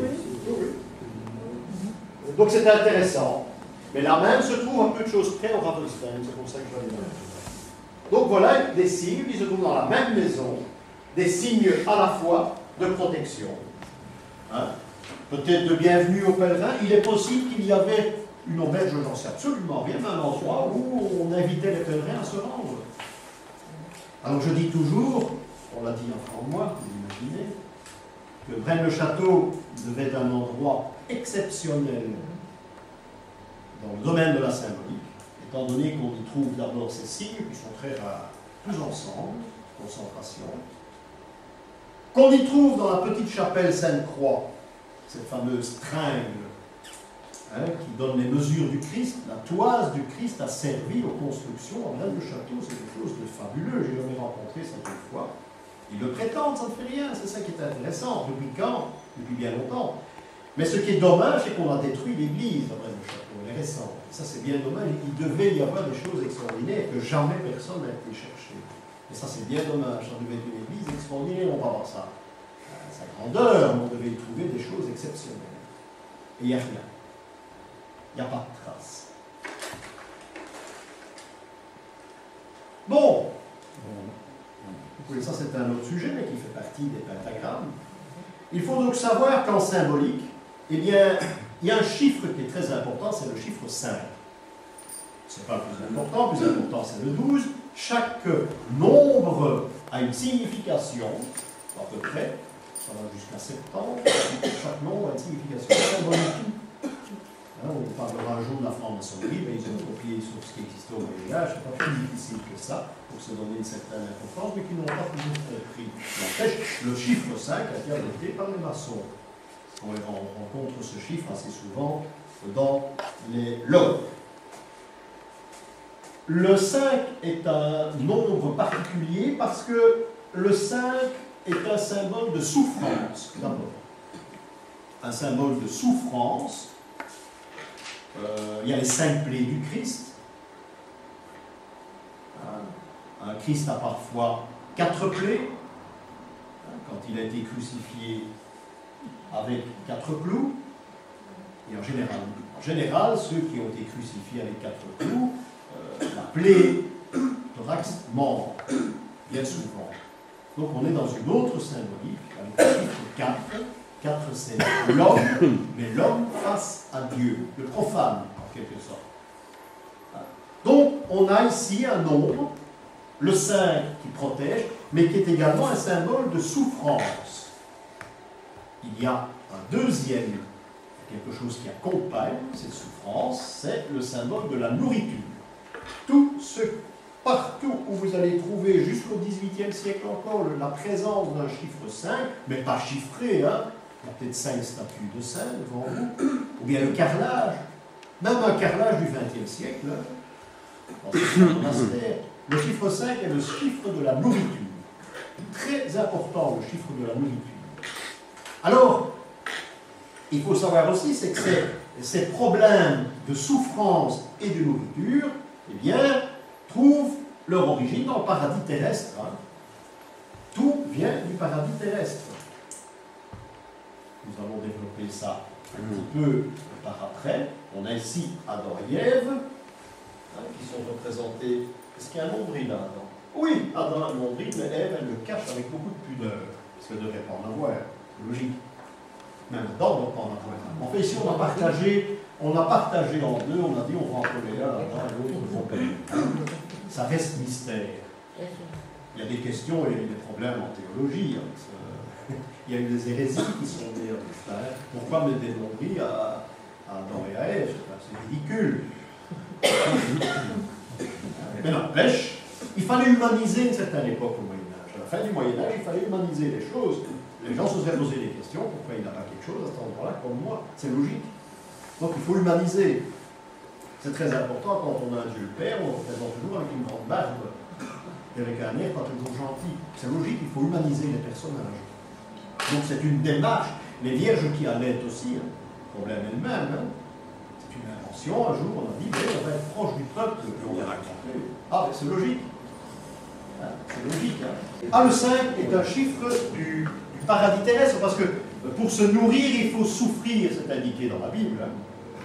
Donc, automatiquement, on a le sens de la nourriture et on a le sens de la souffrance. Hein, après avoir été chassé du paradis, c'est ce qu'on dit à Adam, d'une autre façon, enfin on dit, ben, mon Dieu, tu t'as péché, hein, pour te nourrir, tu vas devoir souffrir. C'est pas plus difficile que ça, c'est une interprétation. C'est un Christ à trois clous, ce qui est tout à fait normal. C'est même un Christ janséniste. Hein. À trois clous, c'est tout à fait normal. La pluie fait facile, on dirait pas. Bien voir la voix. Et donc, à Mont-Sélier, c'est ça que je petit voulais. chapelle à côté de Mont-Sélier, que je connaissais bien quand j'habitais au Bronzé. Et donc, il y a ça. Je fais. Tout le monde, la plupart d'entre vous m'ont dit que je ne sais pas. C'est un élément, c'est peut-être un des éléments les plus importants quand on étudie la symbolique celtique. C'est la pomme, on la trouve partout. Et on commence, on nous l'a imposé avec l'histoire d'Adam et Ève. Vous pensez bien qu'il n'y avait pas de pomme là-bas au même endroit. Hein, c'est un fruit qui a été choisi pour nous. Seulement, en symbolique, la première règle, si vous voulez vous initier, si vous voulez comprendre, si vous voulez prendre le chemin de la connaissance, comme on a vu à même le château, hein, eh bien, les éléments se trouvent dans un fruit, moins dans la pomme. Je prends une prune ou une pêche par exemple. Le traité de la symbolique commence par il faut enlever la peau adroitement du fruit. Il faut en manger la chair. Et que fait-on comme réflexe? Eh bien, on jette le noyau. Et là est toute l'erreur. Je ne suis jamais initié. Si vous jetez le noyau, il faut casser le noyau et vous nourrir de la menthe qui s'y trouve. À partir de ce moment-là, vous allez essayer de comprendre quelque chose. C'est la première règle en symbolique.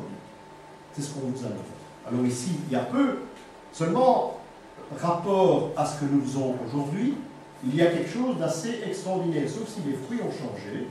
Ça arrive. Vous regardez au milieu, et au milieu, vous avez un signe de protection. Vous avez le nombre 5, l'étoile, comme c'est le symbole du Maroc, le drapeau du Maroc. Vous avez la même étoile, le sceau de Salomon, mais qui dit, ici est un signe de protection. Et c'est une des raisons pour laquelle, eh bien, une des raisons pour laquelle on représente la pomme entre les mains d'Ève qui va la confier à Adam. On a donc un symbole qui nous vient, transmis par l'histoire du paradis terrestre, mais adapté chez nous à un monde celtique. Hein. Pas les pommes du jardin des Hespérides, par exemple, tout est centré là-dessus. Nous avons donc un pentagramme que nous touchons tous les jours. Je n'avais pas fait l'expérience aujourd'hui parce qu'on étudiera dans les plus tard, mais peut-être la fois prochaine, hein, où on va couper la pomme dans l'autre sens et on a une autre signification qui est encore plus proche de notre premier parent. Oh, oui, c'est un fruit assez exceptionnel, la pomme. Il y a beaucoup de choses à dire. Ici, on a cette représentation maçonnique. Vous voyez comment on change d'époque. Nous sommes au 19e siècle. On en fout plein la vue. Hein. Alors, si on ne sait pas que ce type était maçon, on ne le saura jamais. Imaginez-vous la simplicité avec laquelle on signait les chefs-d'œuvre au Moyen-Âge, de petites marques qu'on ne voit plus, ou presque plus. Eh bien, ici, on a une tombe qui se trouve, je crois souvent à Arken aussi, mais dans le même cimetière, à Arken, où il y a des petits signes. On a une tombe où on a affiché toute une panoplie. Hein. Ça veut bien dire, moi, je suis maçon. Il n'y a plus rien. On a bien sûr tous les outils, ça on n'a pas oublié, je pense. On a le maillet, notre fameux petit maillet, on a l'équerre, parlerons beaucoup de l'équerre une autre fois. Hein, on a des ciseaux, enfin, on a tout. Tout avec un beau ruban, 19e siècle, une charte fantastique. On y trouve tout. Ah oui, oui, oui. Ça manque totalement de discrétion. Hein. Totalement. Je préfère 1000 fois une tombe comme nous avons vu tout à l'heure au salon avec la croix de Jérusalem. Ça peut émouvoir à la limite, mais pas ceci, ça fait peur. Ah mais ça me fait peur. Mais nous sommes au 19e. C'est qui j'ai pas. Ouais. Voilà un autre système. Soit. Oui, je voulais vous dire une chose aussi.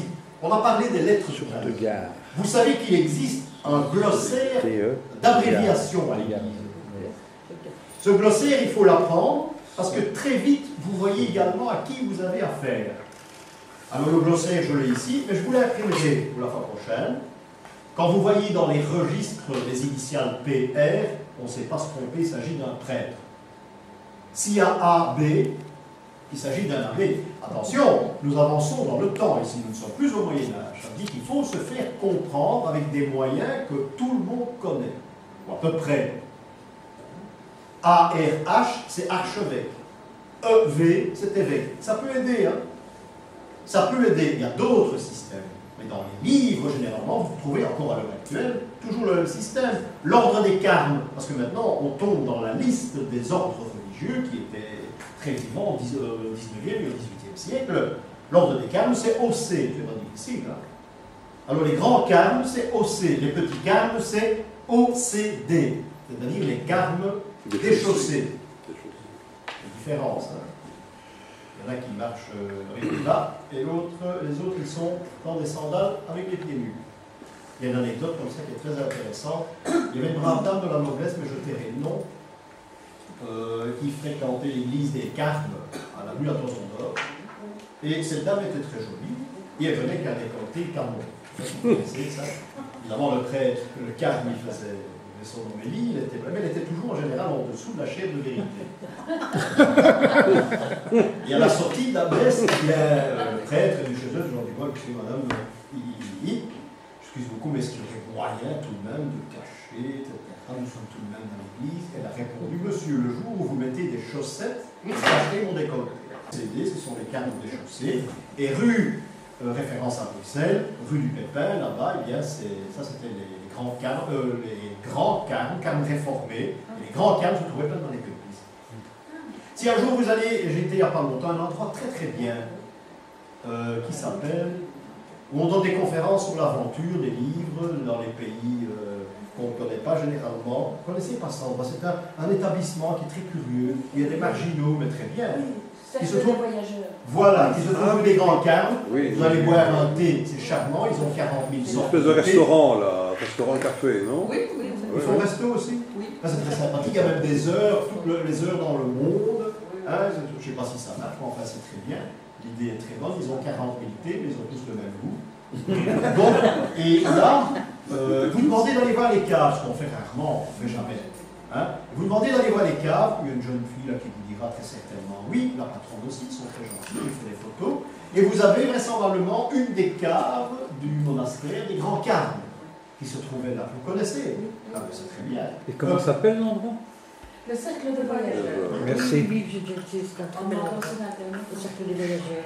Ah, ils ont des conférences, il paraît qu'elles sont étonnantes, mais dans tout autre philosophie, domaine. Maintenant, attention, rien ne prouve à 100% qu'il s'agit des caves du monastère. À 100%. Il y a beaucoup de chance. Parce que, je dis toujours, le monastère était de l'autre côté. Le mur était là. Rien ne nous empêche de croire qu'il y a un souterrain ou un petit morceau en plus. Hein. Mais bon, mais c'est très beau. Il faut y aller parce que c'est très beau. Alors, on a les franciscains, c'est OFM, franciscains. Les minimes, c'est OM, ordre des minimes. Les dominicains, c'est OP, Ordre des prêcheurs. ordre des prêcheurs. Vous avez quelque chose à me demander, je ne sais plus. Pardon? Quelqu'un m'a posé une question, j'ai dit que j'allais vous le demander, je ne sais plus. Vous vous rappelez de ça? Quelqu'un m'a posé une question, j'ai dit que je lui demanderais à Maître Laurent. Vous savez plus? Ça revient là. Alors OSA, les Augustins, OSB, c'est celui qu'on voit plus souvent, ce sont les bénédictins. Mais c'est un système qui fonctionne dans la cryptographie, que l'on rencontrera dans des livres du 18e, on n'a pas ces appellations au Moyen-Âge. Mais vous pouvez vous en servir maintenant. Les capucins. Les capucins.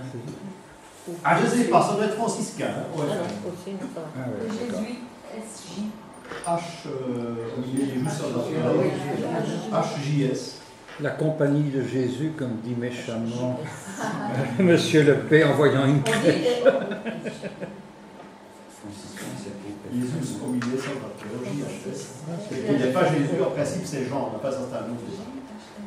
Donc voilà ces abréviations pour retrouver plus facilement un personnage, pour retrouver l'ordre. J'ai dit un jour que j'allais essayer de faire une étude au départ avec l'orientation première, c'est-à-dire l'ordre religieux dont ils sont issus, ce qui est très intéressant, de définir le caractère du personnage. Il y a par exemple une époque, on a eu des dominicains, ça serrait de près là. Il y a du travail à l'Inquisition, mais il y a un travail à faire en essayant de découvrir les origines de ces différents pas. Une statue peut servir de pentacle aussi, je vous l'ai dit tout à l'heure, un Saint-Laurent, on va y déposer des bougies, une Sainte Rita finalement, c'est très bon. Il y a une dame qui m'a téléphoné en semaine, elle m'a dit il y a des graves problèmes de circulation, et si vous connaissez les saints, je vais aller à l'endroit où je vais envoyer à Saint-Audru, à Mons. C'est la seule que j'ai en note où on a oui, ouvrier, oui, c'est l'ancienne médecine. Vous savez, c'est une époque où on avait tort avec les médecins. Donc, à Saint-Audru, à Saint m'a répondu très gentiment ah ben ça tombe bien, j'ai le train à 5 €. Je vais trouver autre chose. Enfin, je crois qu'il y est allé. Il est allé finalement. Bon, nous sommes dans un cimetière. Parce qu'il faut être pas prudent, nous avons une devise, vous ne la voyez probablement pas. On ne la voit pas. C'est-à-dire, soit sur tes gares. Bien indiqué, soit sur te gare. Donc il n'y a pas te gare, le G-A-R-D. Et ici, on a soit. C'est un peu différent. Ça veut dire qu'on a transformé l'alphabet. En principe, c'est une devise, soit sur tes gardes. Ça veut dire, mais ici, on l'a transformé. On l'a transformé parce qu'il y a une bonne raison. À nous de la trouver. Il faut peut-être déposer les lettres correctes sur le carré-sator d'une certaine façon, dont je vous ai parlé tout à l'heure. C'est bien possible. Moi, je pense qu'il y a le moyen de la citale qu'il faudra employer, c'est-à-dire cette ceinture qui passe autour de ce morceau de bois rond, de ce manche. Et les lettres apparentes veulent donner un message, parce que c'est pas normal, on ne faisait pas de fraude. Un jour, ils ont, ça se trouve dans le cimetière de Soigny. Un jour, à la RTB, il y avait une émission Télétourisme, un truc comme ça. Ils ont photographié cela, ils l'ont filmé en disant que les gens avaient de très grands problèmes d'orthographe à cette époque. Et pourtant, on les laissait travailler dans un cimetière. C'est triste. Parce qu'on doit bien se poser une question, c'est pas normal. Ils ont un grave problème de culture. Il y a un problème. Donc il y a quelque chose à faire avec ça. Encore une trace. C'est intentionné. Ah oui, il y a des points. Mais il y a surtout une intention. Il se peut qu'il y ait une seule lettre. C'est égal, il y a une qui manque là, et il y en a deux ici. Il y a peut-être une là, une lettre qui est un accroche-regard. Ça existe. Vous voyez ça, ça veut dire que vous devez aller plus loin. Vous devez vous enquérir d'une situation, d'autre chose. Hein? Bon, je ne sais plus qui est enterré là, je ne l'ai jamais su, parce qu'on ne voit même plus le nom, je pense. Mais c'est pas ça. Est-ce qu'il y en a une comme ça du côté des Castos? Oui, il y en a pas là aussi. Oui. Donc, il y a une raison pour laquelle on a, en quelque sorte, on a compressé la phrase, parce qu'il y a toujours rapport au jugement des faits. Voilà une pierre tombale, et malheureusement, elle a été détruite. J'aurais voulu vous la montrer lorsque nous avons fait un voyage en Hainaut. Mais malheureusement, on ne la trouve plus. Eh bien, c'est la tombe du fameux architecte Vinx, que j'ai monté tout à l'heure, les initiales PW. Voilà la tombe d'un extraordinaire, parce qu'on ne les trouve plus. La tombe d'un personnage qui a réalisé son œuvre, à laquelle il était destiné. On a un soleil, c'est pas un crêpe, on a un soleil au-dessus, mais qui n'est pas dans un calice. Peut-être une transformation de sablier, c'est possible. En tout cas, il y a le soleil. Les peaux en flammes, signification aussi, vous en avez à la grande place, on peut en trouver. Ces peaux en flammes qui peuvent être beaucoup de choses. On dira oui, mais c'est à la mode, c'est vrai. Mais là, c'est un peu tôt pour que ce soit à la mode. On a en dessous le crâne avec, et ici, vous avez l'exemple, avec les ailes d'ange et les ailes de chauve-souris. Ah oui. C'est un des rares exemples Et c'est la pierre tombale de Pierre Vinx qui avait été scellée dans le mur du cimetière à Feluy, pas loin d'Arkel, encore une fois, terre de ses ancêtres, qui devait être originaire de Feluy. Mais c'est assez extraordinaire, heureusement que j'ai photographié, parce que la dernière fois que j'ai été, c'était carrément, c'est honteux. Mais on ne sait plus ce que ça veut dire, c'est ça le problème, nous sommes des ignorants. Ignorants. Et il faut décrire tout ça. Hein. Il faut Peut-être ignorant, passer de Vandal. Hein. Il faudrait faire beaucoup de choses. Hein. Avec un texte qui peut être curieux aussi. Il peut aussi y avoir des fautes. Hein. Bon, c'est un texte, c'est tout de même assez sérieux. Hein. On n'en remarque pas immédiatement. Hein. Mais on sait que Pierre Vinx, apparemment, je dis on sait, je me lance, n'a pas obtenu la maîtrise dans son métier. Parce qu'on aurait représenté la pierre un petit peu autrement. Homme exceptionnel à Gardello, je pense bien. Mais je ne pense pas qu'il a obtenu la maîtrise. Ou bien on a décidé de lui faire une tombe d'une autre façon. On n'a pas raconté sa vie, hein, qu'il a été apprenti, qu'il a été compagnon, qu'il a été maître, il n'y a pas de trace. C'est pour ça que je dis, il faut être prudent. Je ne pense pas qu'il a obtenu la maîtrise. Je ne pense pas. Les lettres sont importantes parce qu'il faut trouver aussi les décalages également. Et elle n'existe plus, mais c'est un crime. C'est un crime. Le nom de Jéhovah va être repris dans les bâtiments religieux au XVIIIe siècle aussi. Hein. Vous voyez ce triangle avec un œil généralement. Hein, c'est un autre symbole. Mais on en a fait le symbole de Dieu le Père, Jéhovah, symbole hébraïque. Moi je veux bien, mais je crois que ça a été une mode. Parce qu'au XVIIIe, il y a un mouvement, on appelle ça des intellectuels, un mouvement qui va faire des recherches, mais des recherches dans une autre voie, l'Égypte notamment. Ah, l'Égypte, c'était vraiment le terrain de prédilection pour ceux qui travaillaient à cette époque-là. Hein. On met des pyramides un peu partout. Hein, on essaye de s'imaginer ce que c'est qu'une pyramide et on place un obélisque par exemple. Donc on ne savait pas comment étaient faites les pyramides, ceux qui ont gravé des stèles dans ce style-là, ils ne savaient pas. Donc il y a un goût pour l'Égypte. Oui, on va coller l'Égypte dans la franc-maçonnerie, pourquoi pas. Hein, chez les Rose-Croix également, mais c'était très à la mode aussi. C'était très à la mode. Hein, mais ça n'a aucun rapport. Nous parlerons pendant 2 cours l'an prochain du tarot. Et tout le monde pense que le tarot est égyptien. C'est une vaste blague. Il n'y a jamais eu de tarot en Égypte. Hein. Le tarot, ce sont morts et chez nous. Et là, on parlera de Jean 23. On aura tout un cours sur Jean 23, notamment.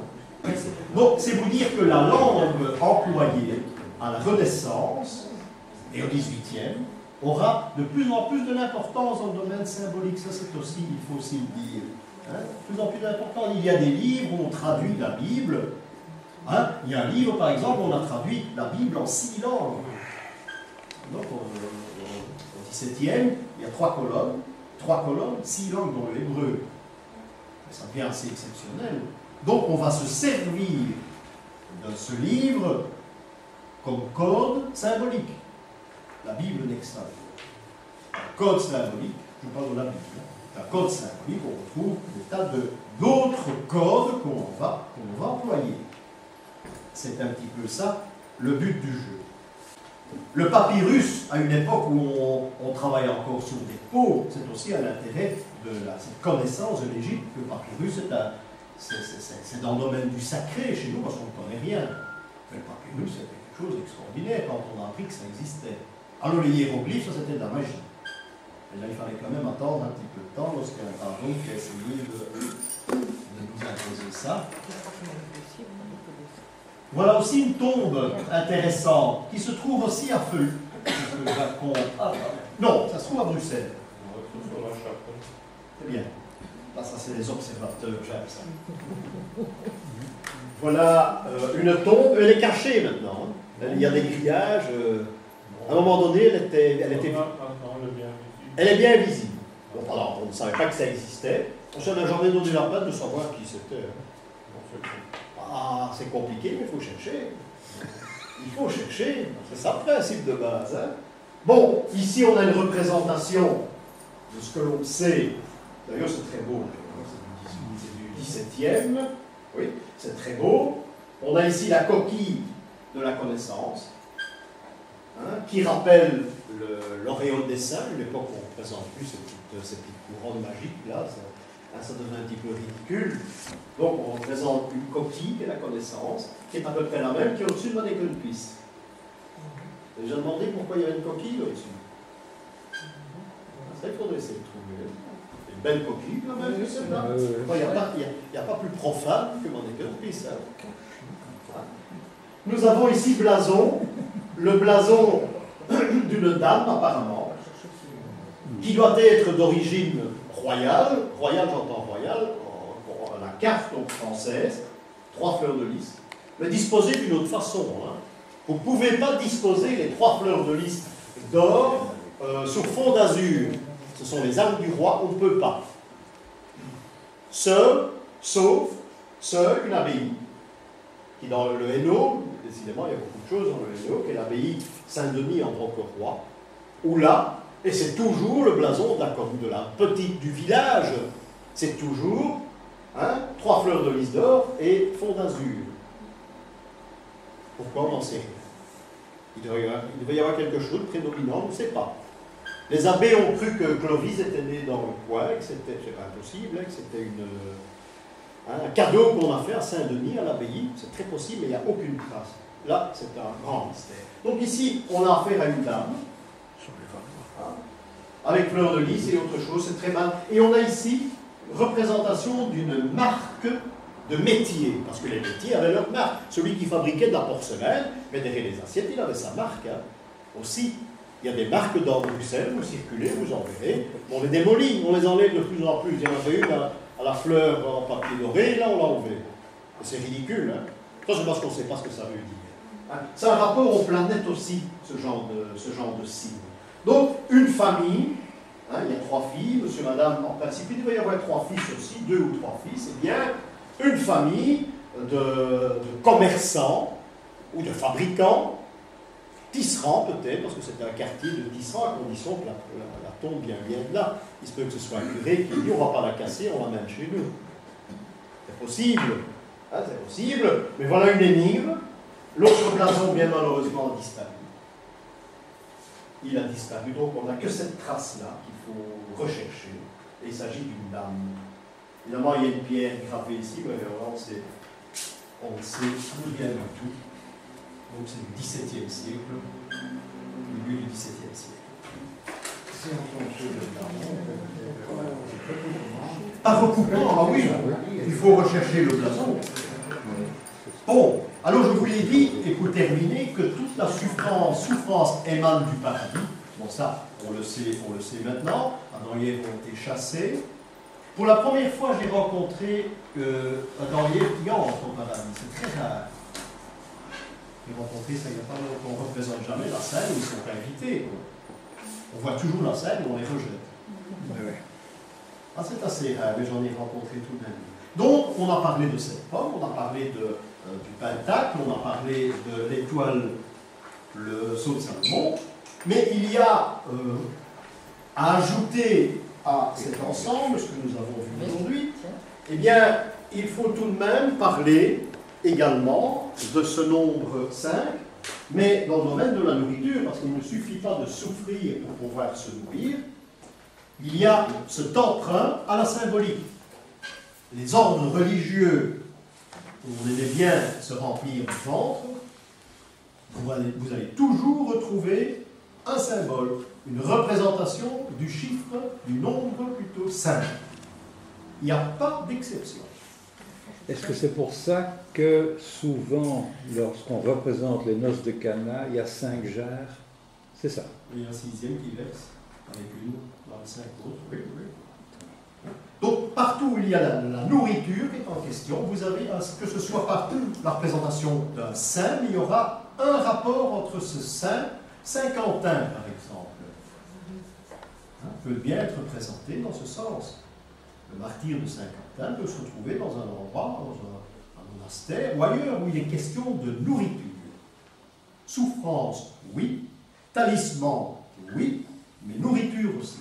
Alors si un jour vous visitez des monastères de Prémontré, il y a un très bel exemple d'ailleurs où il y a des 5 dans tous les côtés, si on ne le sait pas, eh bien là, c'est à Postel, c'est sous la frontière hollandaise, il y a un ordre de Prémontré, c'est une abbaye qui est qui est du 19e, parce qu'elle a été complètement détruite, il y a encore un bâtiment du 18e. Eh bien, vous arrivez dans l'église, et sur les carrelages qui ont un siècle, vous avez chaque fois des losanges 5, 5, 5, 5, 5, partout.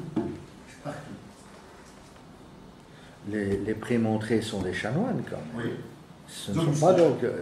Non, les Augustins. L'ordre des Augustins. Mais vous avez des chats. Oui, le système. Mais vous avez des chanoines prémontrés. Mais en général, c'est dans l'ordre des Augustins prémontrés. Alors pourquoi? Eh bien parce qu'on sait très bien que les prémontrés, ce sont des gens qui se goinfrent. Si vous alliez dans un monastère et les prémontrés, vous refusez la nourriture, c'est moi qui en avais. Ça, les prémontrés étaient connus pour la bonne table. Évidemment, un abbé qui était en visite, il ne refusait jamais d'aller chez les prémontrés. Il y avait toujours un très beau logis où il était accueilli, et surtout la nourriture, c'était canon.